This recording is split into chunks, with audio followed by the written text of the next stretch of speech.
big conference that set out the rules of modern warfare. No chemical weapons, no killing civilians. Basically, don't be jerks. The Germans held a meeting and decided to be jerks. Zeppelin air raids commenced over British cities. They also started attacking the Allied trenches with chlorine gas, and they used submarines to sink civilian ships. One such civilian ship was the Lusitania, which had 159 Americans on board when it was sunk, further swaying US opinion against the Germans. Not to be completely unfair to the Germans, the Allies also engaged in chemical warfare soon after, and they had been hiding anti-submarine weapons on their civilian ships, which let the Germans justify their attacks. Meanwhile, Austria-Hungary still hadn't dealt with Serbia, so the Central Powers enlisted some help. Bulgaria wished it was bigger and was still bitter about losing the Second Balkan War. The Central Powers promised to make all of Bulgaria's wildest dreams come true if they helped, so they signed on, and together they knocked out Serbia. The Serbian troops retreated through Albania, which was neutral but had some ties to Austria-Hungary. So Austria-Hungary entered Albania in a friendly invasion to chase down the Serbians, many of whom escaped by sea. It's 1916, and a lot is happening. As if they didn't have enough enemies already, Germany added one more to the list. Portugal had been getting a bit chummy with the Allies behind the scenes, and Germany didn't like that one bit. Around the same time, the only sea battle of the war happened. Both sides had a new powerful class of battleships called dreadnoughts, but they were so expensive to build that neither side wanted to risk losing them in a battle, so they kept them in port, except for one time when they had a big fight and a bunch of them got damaged, so they didn't try that again. The UK started conscripting men to the army, so they had plenty of reserves, which is just as well because the Western Front was about to get brutal.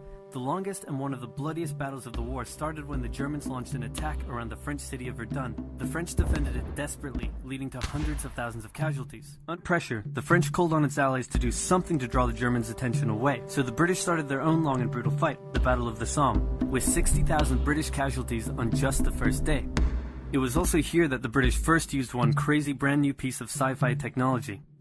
The Russians had been getting pushed back further and further into their own territory, but in response to the French call for help, they began a huge offensive, and did really well until they ran out of supplies and got stuck. Seeing how well the Russians had been doing, Romania decided now would be a great time to jump in and win the war, and then they got pounded. The Greeks were fighting amongst themselves about whether to join the war or not. The king liked the Central Powers, while the Prime Minister wanted to join the Allies.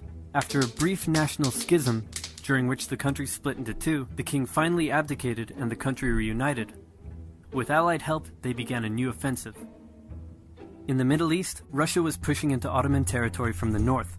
The British had also made a landing in Mesopotamia to protect Persia's oil fields, and they had also sent a small army up the Tigris River to try to take Baghdad, but the army got sieged in the town of Kut along the way, and eventually surrendered. A new offensive was launched from the south with all-out desert warfare. The offensive was aided by one famous British officer, better known as Lawrence of Arabia, who helped lead the Arab tribes in a revolt that wreaked havoc on the Ottoman supply lines. By the time 1917 rolled around, everyone was exhausted. There were mutinies in the French army, the German populace was starving, and the war had drained all of Russia's supplies. There was no clear winner, and it was still anyone's war. The only question now was, who was going to break first?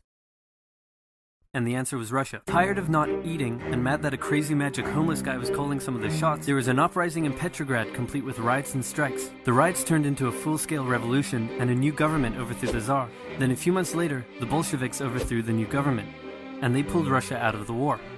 This was great news for Germany, who now only had to focus on the Western Front. But there was still one problem. The pesky United States of America was looking increasingly like it was going to join the war.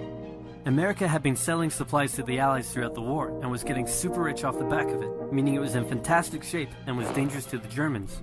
So Germany sent a telegram to Mexico saying, "Wouldn't it be crazy cool if you guys attacked America?" But the British intercepted the message, showed it to the Americans, and that was the final straw.